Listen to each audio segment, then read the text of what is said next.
Hey, what's up, everybody? I'm gonna do a classic rock reaction. This is Physical Graffiti, Led Zeppelin, side 4, I believe it to be, and a song called the Wanton song.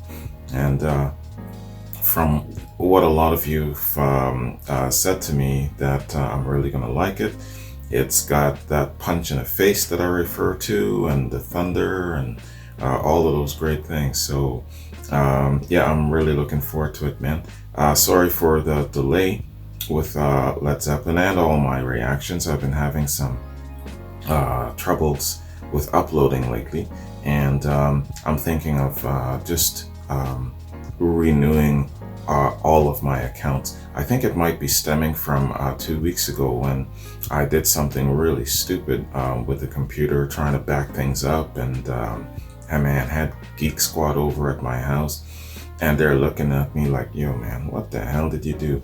Anyway, I still haven't recovered a lot of my stuff, my files, and yeah man, I made a mess of things. But anyway, hey, here we are, Led Zeppelin, the Wanton song. Looking forward to checking this out, man. So, without further ado, man, this song better be as good as all of you've been hyping it up to be. Alright, the Wanton song. Let's get it.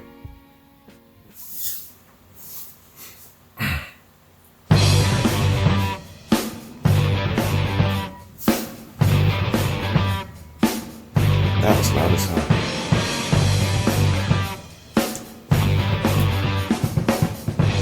Thunder drops right away.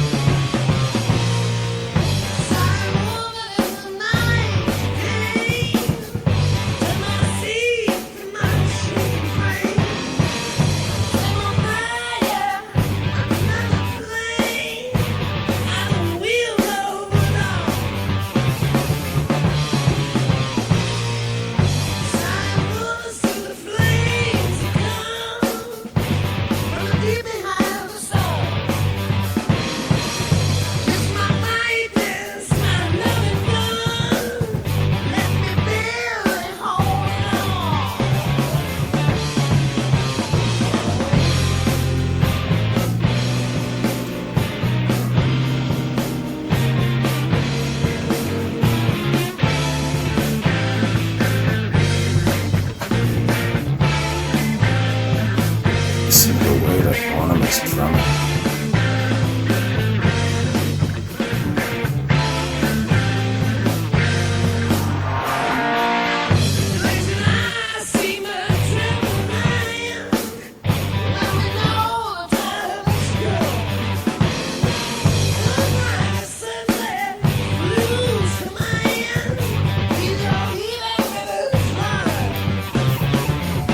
Those damn trucks.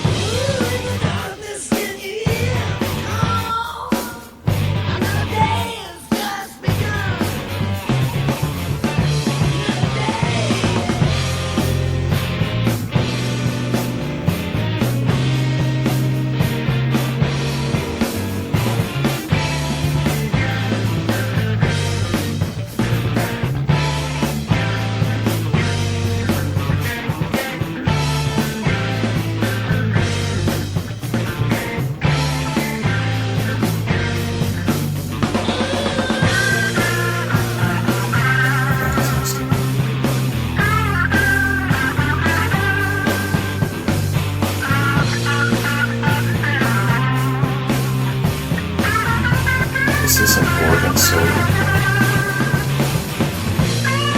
It's the organ.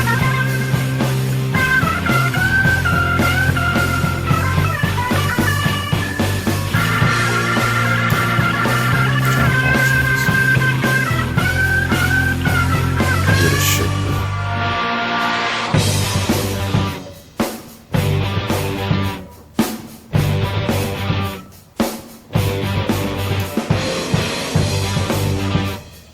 Listen to all that thunder.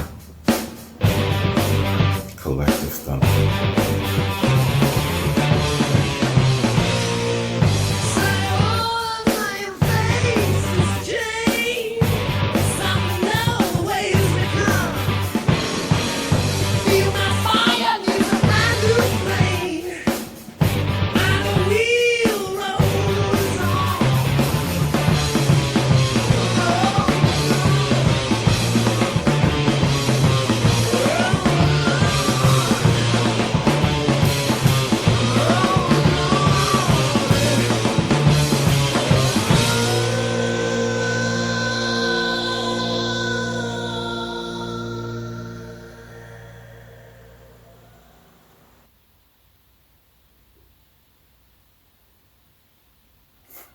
Wow.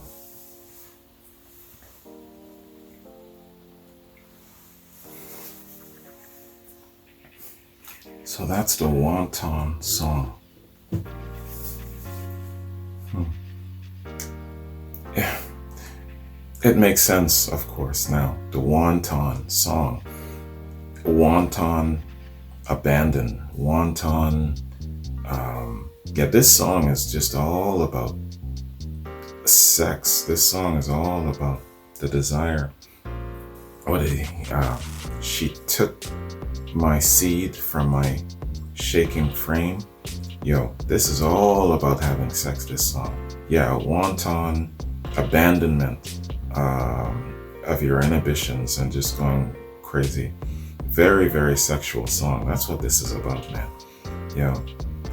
As I was kind of getting the gist of this song, I started to think that in the hands of Aerosmith, what would this song sound like? Like you guys with your lyrics here, you definitely did Steven Tyler proud. This is something that he would definitely be wanting to sing. Could you imagine him singing this kind of song in his overt way? That's what I started to think about. But hey, man, the musicianship in this is not only tight, it's just, this shit is on another level altogether, man. That organ solo and the powerful guitars and that collective thunderous drop that they're doing, damn, man. Fantastic. John Bonham, dude, where in the hell did you get those skills? I'm telling you. You know what, man?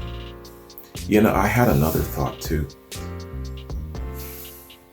The odd time I get a friend, mainly from the R&B world, you know, who hasn't caught wind of what I'm doing. And then they always have that question as to, oh, you have a classic rock review channel. And then it comes, right? But you're black. And you were raised on R&B. So from this point going forward, whenever I get a friend like that, I'm gonna sit them down and I'm gonna play this. This should be the intro to everybody who is not familiar with Led Zeppelin. This song here. You play this for them. Yeah, I mean, they might have probably heard Immigrant Song by now, or Rock and Roll, or some of their more popular songs. But the likes of something like this, with all of that thunder in it, damn. Could you imagine how blown away someone would be? This would make them an immediate fan. This song. You play this. I almost wish that going back in time, that this was my intro to Led Zeppelin. You remember my first video of Led Zeppelin when I was reacting to Since I've Been Loving You?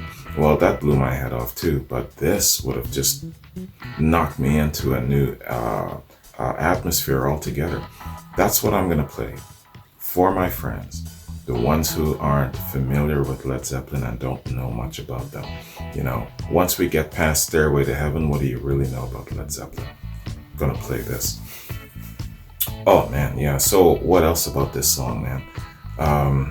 I talked about the great musicianship, those excellent solos, John Bonham's incredible drumming, man. And the lyrics, of course. The lyrics had me cracking the hell up, man. This is all about, let's assume, Robert Plant's wanton sexuality. Yeah, man, great song, holy, the Wanton song. Now, what I like too about it, that's what I wanted to say, is that of its construction.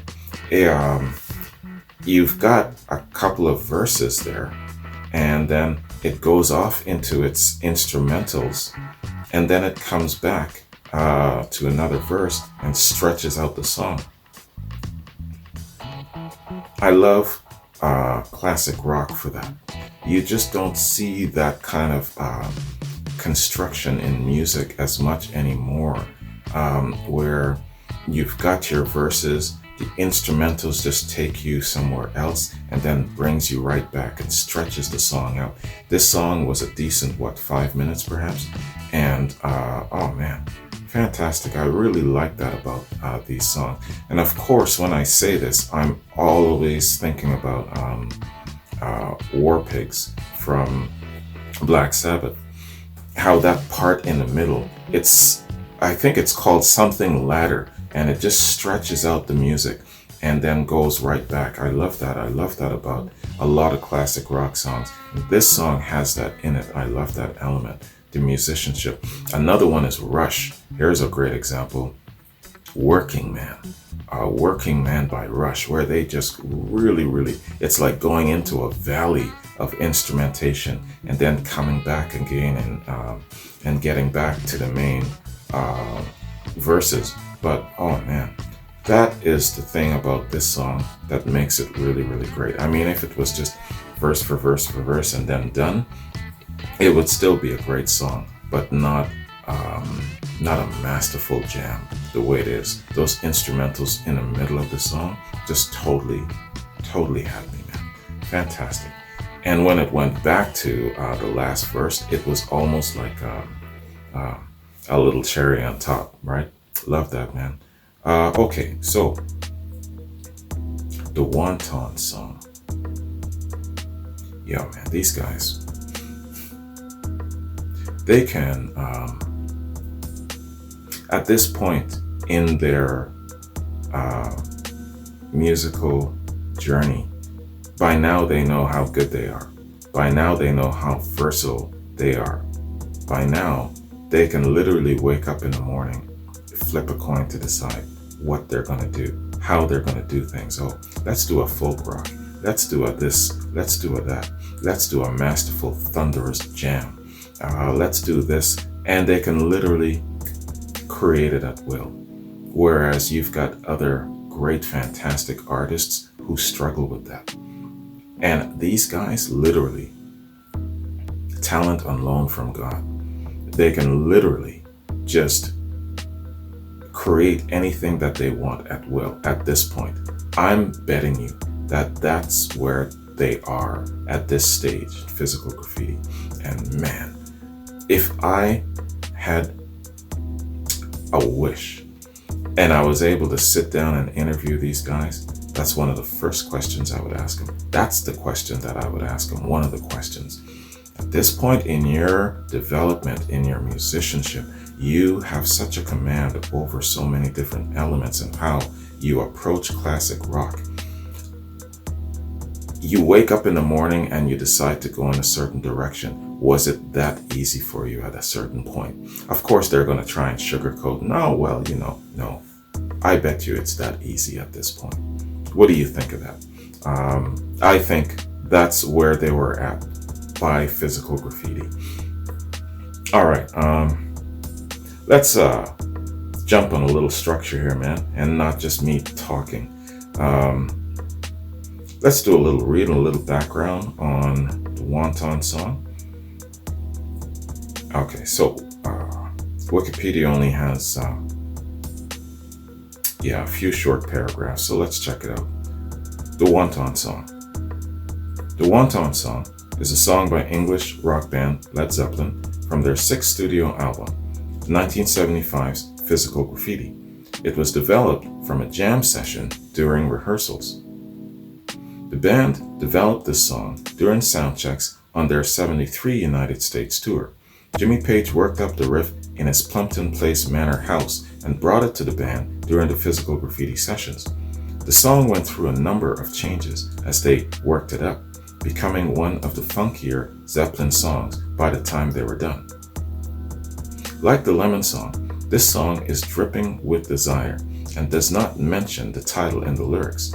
Wanton can mean willful and deliberate, but also sexually indiscriminate and lacking inhibition, which is probably what Robert Plant had in mind when he wrote the lyrics. The silent woman he sings about could be a metaphor or a real person. Mystery is a hallmark of his songwriting. Yeah, silent woman, she comes in the night and she takes my seat from my frail frame or failing frame. I can't remember exactly the words, but man, some good songwriting. Recording.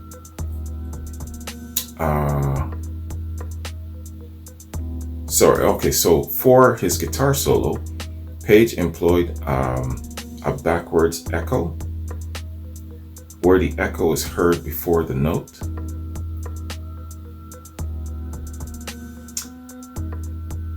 Was there an echo employed?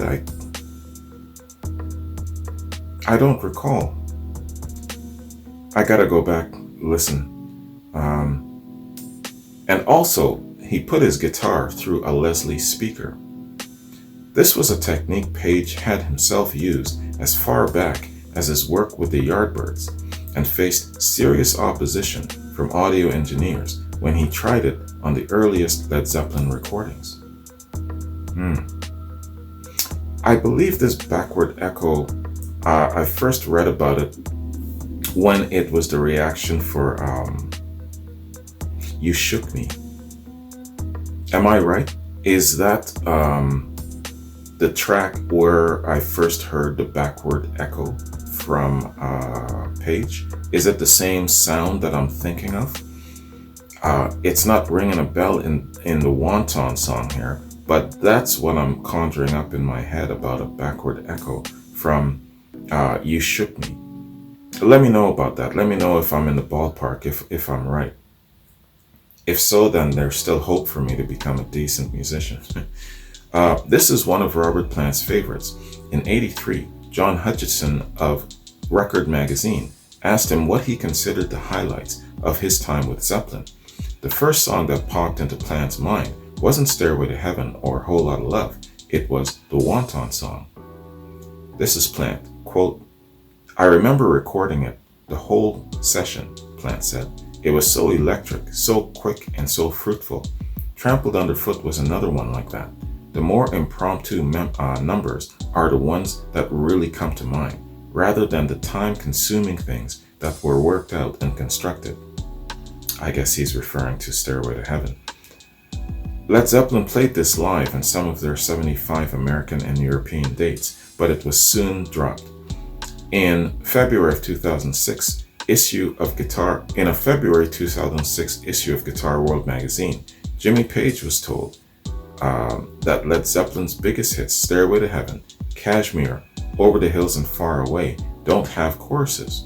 Page replied, "As far as I'm concerned, the riff in Led Zeppelin's The Wanton song, for example, is the chorus. It could go on for half an hour, and I would be completely riveted and satisfied. It's so powerful and concise that it never gets boring," unquote. Wow, no truer words have ever been spoken there, man. Live performances. Okay, yeah, I read this part already. Okay, there's another part down here that I didn't read. So the Wanton song was played live during some of Led Zeppelin's European and American concerts. During Page and Plant's tours in '95 and '98, it was often played as an opening number. On the 8th of May in '98, the duo performed it on Later with Jools Holland. Jools Holland must be a European variety show, I'm guessing. The song was played live a few times when Jimmy Page teamed up with the Black Crowes in 1999. I've heard a lot of good things about this collaboration between Page and the Black Crowes. That was a while back now. I haven't heard any recordings. I gotta break into that and maybe do some sort of a reaction. And I imagine that it's live. Sorry about my grumbling stomach, man. I'm doing an intermittent fast. I usually don't eat too much in the morning, and it's really early in the morning. So send me, if you know of a really, really good quality jam between Page and the Crowes. Send me a link, will you? Send me a little intro to how they sound, that sort of thing. Jimmy Page and the Black Crowes. That'd be interesting. I know that he formed a band with Paul Rogers of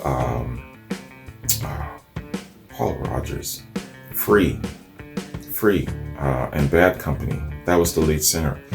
I know he formed a band with him, and I'm mentioning Paul Rogers too because he has, in the last 3 months, I think ever since I did my reaction, there was a complimentary quad, and Free was a part of that quad, and it seems it's like just woke everybody up to Paul Rogers or something. And so Paul Rogers has been threatening Artist of the Month for like the last 3 months. And so I'm starting to become aware of Paul Rogers more, his work with Free, and then collaborating with Jimmy and Bad Company. So he's showed up in the top 5 for Artist of the Month in the last 3 months. So let's keep an eye on that, because people who show up in the top 5 for Artist of the Month on a regular, consistent basis eventually make Artist of the Month. Like Aerosmith has been threatening Artist of the Month almost since I started Artist of the Month last November. So eventually, you know, these in the top 5 people make Artist of the Month. So if Paul Rogers makes Artist of the Month, and this is my point, I definitely want to include work that he did with Jimmy Page. And sorry, I can't remember what their collaboration was called, or if it was a band and what the band was called. But I definitely want to include that portion in my whole collective Led Zeppelin walk. You know, kind of branch off and see where they went, what they did, and how they sounded with other people. Were they just as masterful? Or was it just, it will never be the same again with these 4 guys not being together? I'm having a feeling that it probably would not ever be the same again.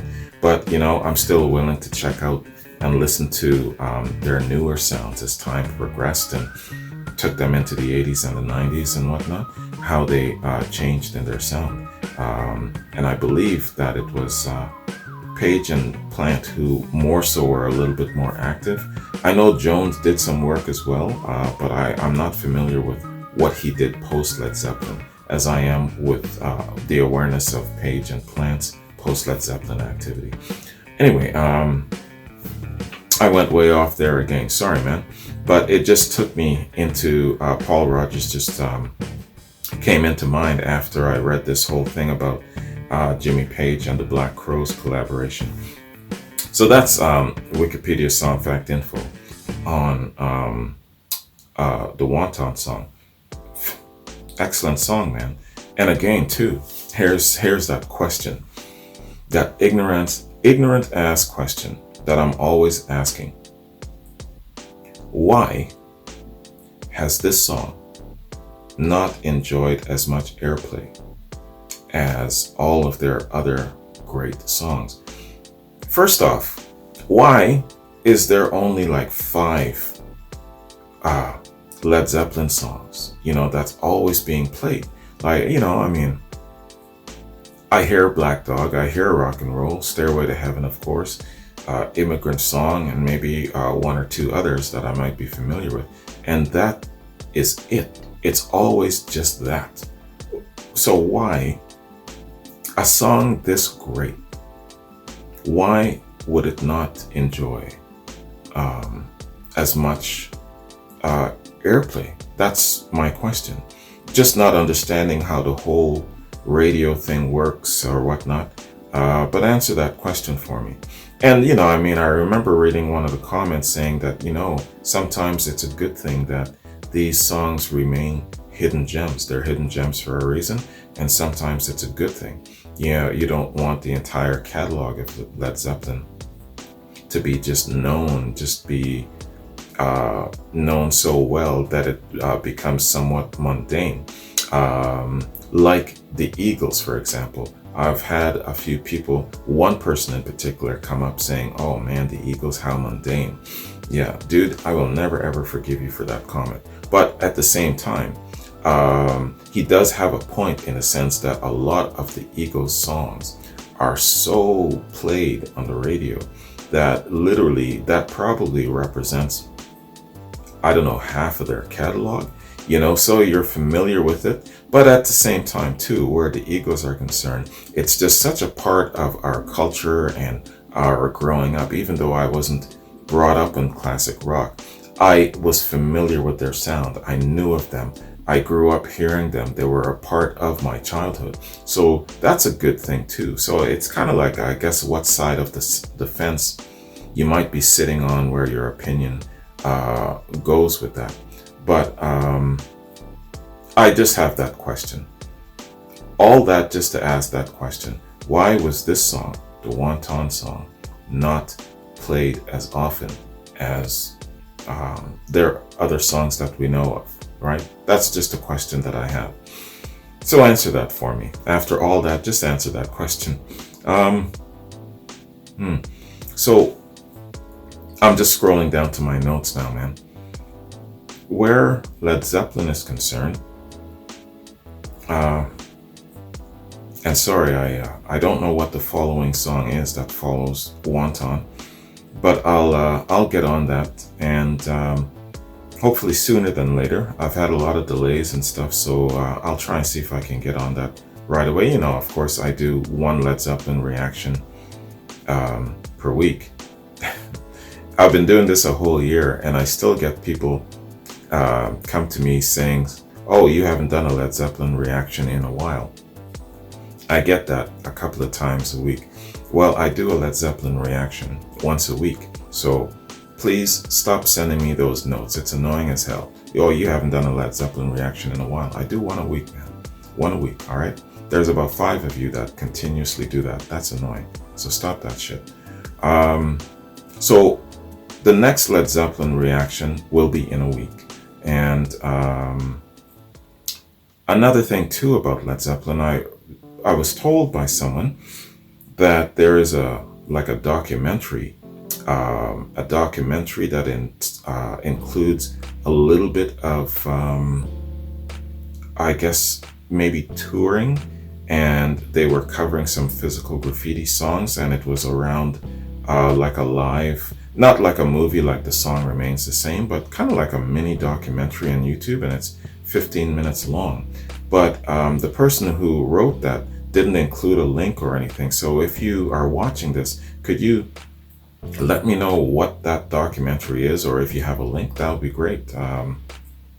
Yeah, and I wrote that person a follow-up note, but I haven't had any responses. So if you're seeing this reaction, please let me know what that was you were talking about. Okay, so just an update on what's going on with me right now, man. I'm facing some delays in some of my reactions. I have a Gone Too Soon Tommy Bolin tribute, and I also have a tribute for Paul Barrere. They're kind of like in a limbo state as I'm trying to upload them, and I experienced the same thing with Technical Ecstasy, the last Black Sabbath full album reaction I did. And it took almost 2 weeks finally for Technical Ecstasy to, I don't know what the algorithm is doing, what it's working out, but I guess I just got to give it the time that it needs. So I try a few re-uploads and that sort of thing until I get annoyed, and then I just leave it alone for the next a couple of days to a week. So I've got those two being processed and held up for some reason. It's strange. I am going to start my Countdown to Ecstasy Part 1 reaction, and that is Steely Dan, the artist of the month, moving on to their second album. So I'm looking forward to that. I'll start that very soon. And yeah, okay, so that's my notes. Those are my notes and my updates, man.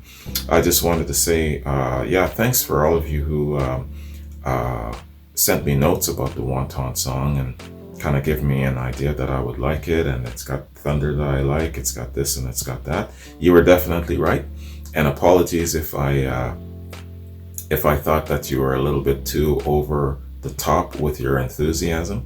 I'm always proven wrong, but yeah, man, excellent tune, fantastic song. And one thing about this though is that there doesn't seem to be any live performances available. If you've got a live performance link of this, send it to me, man, and I might do like a live reaction. I think it's Tina Curtis that sent me this link, but I didn't have like a link for a live, so I'm just going on assumption here, that they didn't have a lot of live recordings for this. Otherwise, if I get both links, I'll do a back-to-back, right? So if there is something of such, let me know and send me that link. That'd be great.